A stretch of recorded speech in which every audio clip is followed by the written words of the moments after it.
So Brent and I did our PhDs in Jeff Grossman's lab here at MIT. Jeff Grossman is a material science professor who focuses actually on computational material design, and we were his first two experimental students and started doing experimental material design.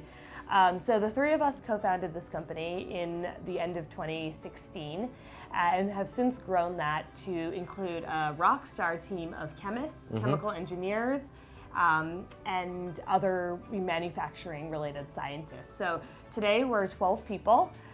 We love working with co-ops from the Northeastern Co-op program and other schools as well.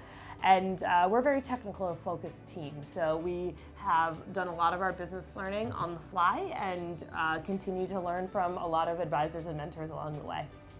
So a customer for us uses about 40,000 square feet of membrane material that's packaged up into things that fit into pressure vessels, but it's a very large area. And if you have pinholes or defects that are letting everything through, it's not a very effective filtration material.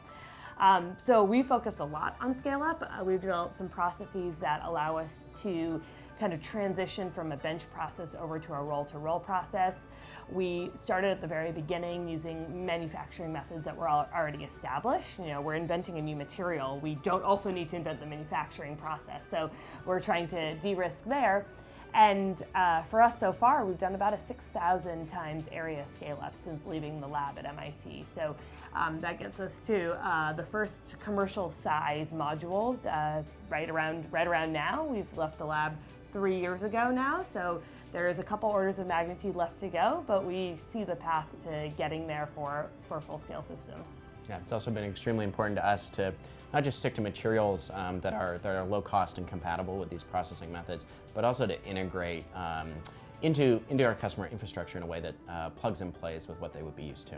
Sure. So it is July of 2019 right now. In July of 2016, Brent defended his PhD. We were just starting. You just done yours a little bit just before defended that. my PhD, and we're just starting to think about the opportunities of this membrane in the chemical purification separation world, so kind of outside of water.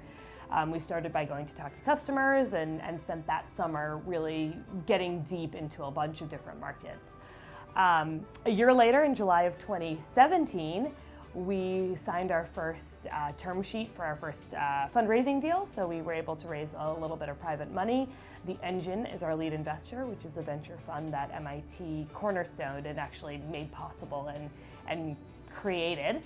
And then 12 months later, 12 months ago, we actually outgrew the engine space and moved over to Greentown Labs, where we were able to scale up our production and our team as well. So we don't know what's in store for us this year, but by next year we'll be hopefully putting a pilot in the field.